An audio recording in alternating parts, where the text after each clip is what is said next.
I'm Milk, Chosen Few, and I'm chatting with Staxx.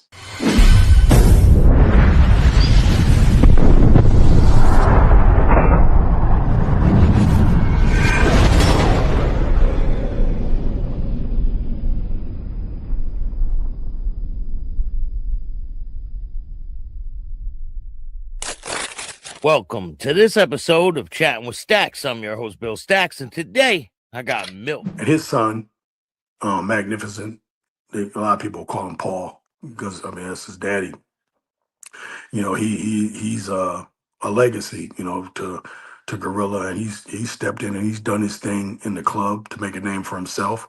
And that was the beauty of the thing when I learned about Chosen Few in the history. A lot of the legacy, the family, the fathers, the grandfathers, the fathers and the sons and the grandsons that are still all members, and some of them together. Even like our current national bishop, all his sons are members, presidents. It's at the time when I came in under Big J, his dad chose a few, his brother chose a few, his nephew chose a few. So it's Hawk. kind of like a lifestyle, right? It's like your whole life, your whole identity. It's not like a weekend thing Oh yeah, no. or a I'm, week here. It's like your whole life into this club, right? yeah, with the few, it definitely became it absorbed everything. Um, they they they preach God, family, work, club. Some people will tell you the club's first, and then everything comes after. But the father, our founder, Lionel, there's still a lot of documentaries and stuff you can hear him speak and say things. But he didn't have a family; he wanted a family, and when it started to grow, it started to take off right before he passed. We had Atlanta and Seattle. I don't remember if we had got Virginia before he passed away, but they never expected to go outside the tri-state. You talk to some of the OGs, they didn't care about growing outside of the tri-state. They weren't trying to get the Midwest or Yeah, Outcast Florida. was huge in Virginia and over Yeah. there in Atlanta, and right in Georgia. Oh yeah. Not so much now with some of the stuff that they just went through with the courts, but yeah, they're Yeah, huge in were there Florida. big problems? Were you guys expanding? Were there any problems with other clubs? Oh yeah, yeah. That's a whole yeah. That's some of the story that we can go get into down the line. Yeah, that's a whole nother episode, right? It's like right now the beginning of where I started in the feud to where that came in.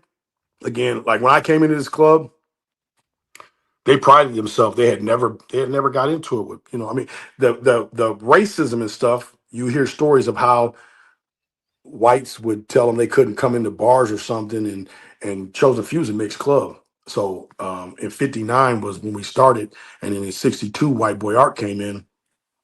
Well, you had Big Henry and the whole uh, SFV, SFV and SGF SGV, San Gabriel and San Fernando, the Valley chapters were white boys.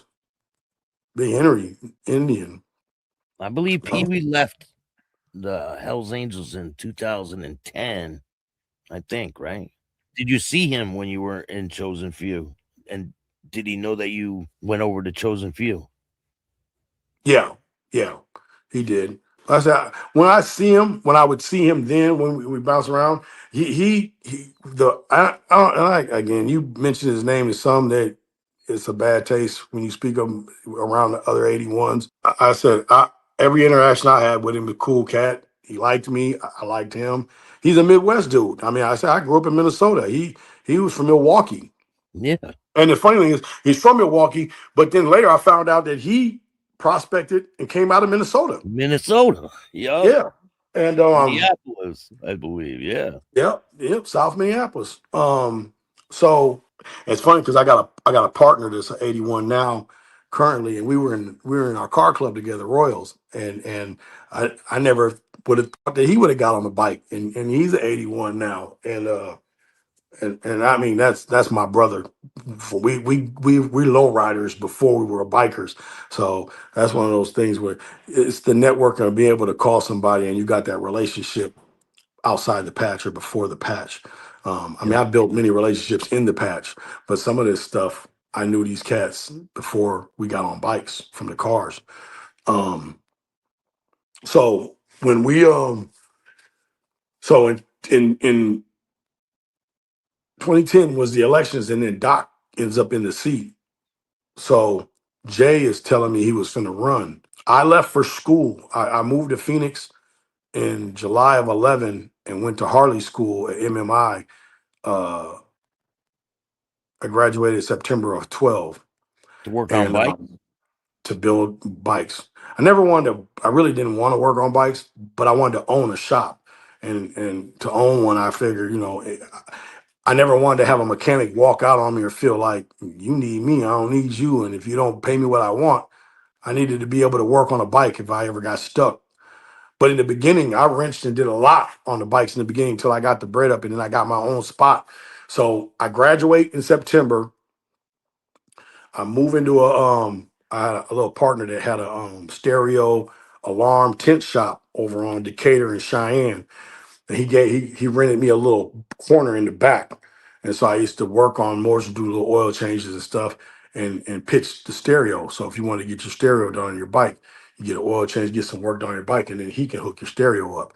Well, I saved the money I made, and in February of 2013, I got into my own spot down on uh, Gowan and Gowan and Nellis, right across from the Air Force Base.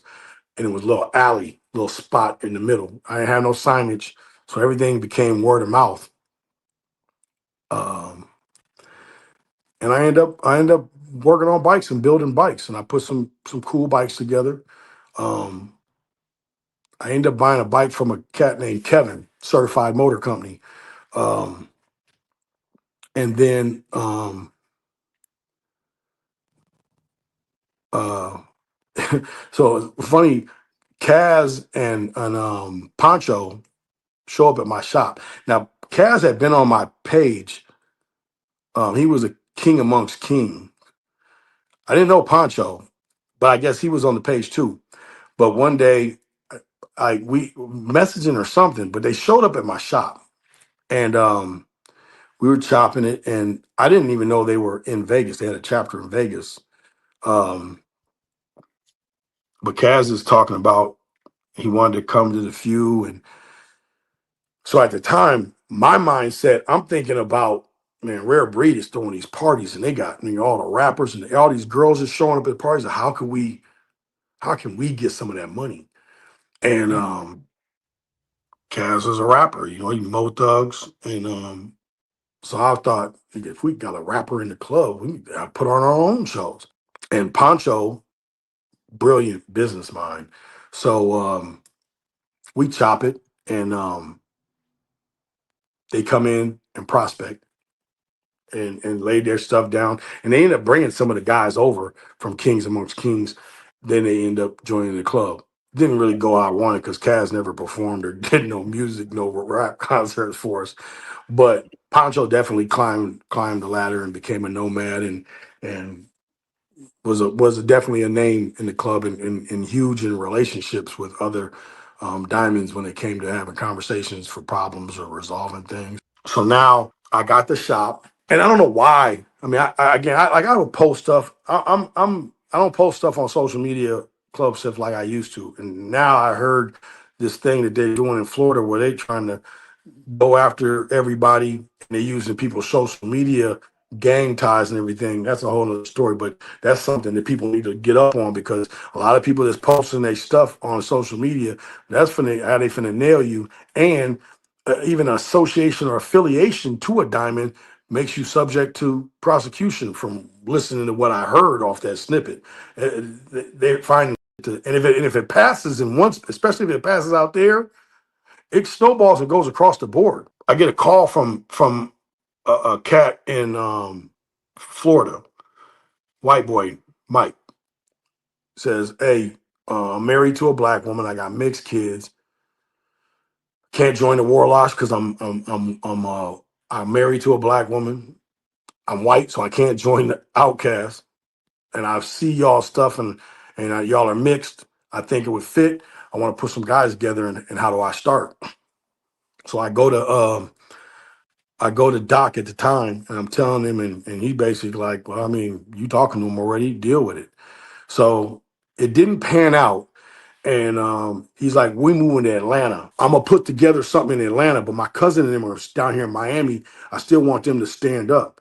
So we waited for a while.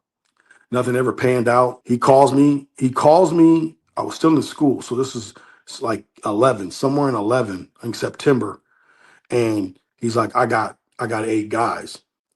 So me, Jay, pretty much all of Vegas. I know Doc and Buff flew in.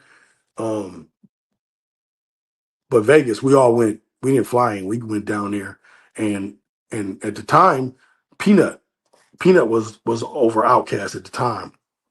He I mean, they rolled out the red carpet for us. I mean, Chosen Few.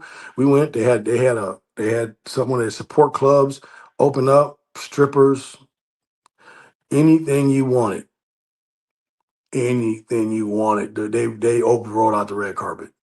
So And there wasn't um, no hostility trying to none. move into Florida, nothing? No, not Florida. We didn't get Florida at the time because I said when he when Oh, he was trying Atlanta, to, and he moved to Atlanta. Atlanta. So when Yeah, he yeah. gets in Atlanta, so we stand him up and we're out with him and everything. Well, Mike's the president. It was a mix. It was a mixture of cats, but Mike was the president.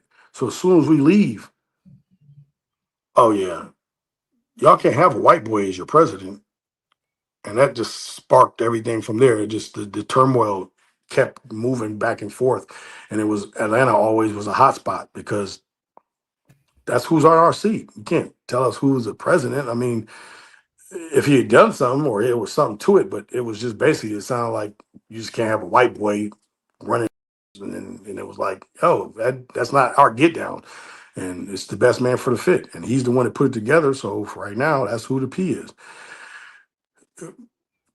We end But up having other to, clubs had a problem with it. especially Outcast, or at least they were the ones that were vocal about it at the time. So. But we stand up in Atlanta. So Atlanta was always that was my first club, first chapter I stood up. So that's always been I like my baby. Well, then Rook and Nitty in Seattle, Rook used to be Dahuru with me. And I was so bitter. Man, I was trying to flip everybody. Like, this is where you need to be. Chosen few. All that other man, screw all them. Hey, everybody lay them down and mail your stuff back to Vegas. Let's start Chosen Few. I must have been on Rook's head for good shit 2 years. We stayed talking always throughout the while I was Few and he was Dahuru, but I just told him how happy I was and shit, and the way the club move was different, and just the structure, the history itself was just the beauty of man 1959. And when you listen to the stories that these OGs is telling, the stuff they went through, especially in California, knowing the racism and the tensions this stuff was, and they went through some. So it was like, man, this is I'm glad I'm part of this. So I'm telling everybody in the world, everybody, let's paint the country black and red. Everybody needs to be Chosen Few. So finally, I don't know what it was. I don't remember what it was, but Rook ends up coming over and we stand up Seattle. So now when I stood them up, Atlanta was the only chapter that we went to Atlanta and stood them up. But Yeah. as I was talking, because now again, when I got people contacting me about how do we become few, I'm going, hey Doc, they want to know what do we do. They really weren't up and didn't have a really an idea like, well, how what are we what's the procedure, how we doing it. So it just basically was on my lap. It was like, they talking to you, make it happen. So what I was doing was they had to come to Mother. So at that time of the club, the first run of the year was always Purdue. Purdue was the first meeting of the year. Then you had Mother in July, and then November was Phoenix. That was the last meeting. So those were the 3 meetings that you always went to. The first, we don't even call it regional because we didn't have regions, but you had to come twice. Once you had to come on ground, and the other one you could fly in. So let's just say I was talking to you in December, and you're like, okay, we're gonna come to Purdue. You can fly or you can ride in. But come Mother, the second, if you fly, you got to be on ground at Mother. If you came to Purdue on ground, You can if you fly got it, in. you could fly in. I gave them the option, but you had to be seen on ground one of those two times. And they did. All the cats came down on ground from Seattle, rode, stood on the floor. And that was back in the day. You would come to Mother, stand on the floor in front of everybody. I'm Rook. These are my guys. This is what I'm trying to do. This is what I want to do. You introduce yourself to everybody, and then they party. And then do the homework of the area and everything. I used to tell everybody, you got to know your surroundings. 50 miles in each direction of what club, what diamond club is around that you're gonna have problems with or run-ins with, so that we know who we're dealing with. So I remember when we were when we were Dahuru, when we stood up, we stood up Washington. We had the guys in Seattle. Richie Rich and them was up there. And I remember they had called us and said, hey, what are we gonna put on? So it was like, well, Seattle, y'all are in Seattle. Everything was side rockers. Dahuru didn't wear a back rocker. It was like, put on Tacoma. I think it was Tacoma was what they were. That's the area. So put on Tacoma. So they get jammed by some banditos up there. Tabasco, I think was his name. Richie Richardson tell us, hey, we went to this party. It's a one way in, one way out party. We go into the party, and as we're leaving, banditos got the street blocked off and have a conversation with me, and they're like, yeah, we got Tacoma. You can't wear that Tacoma.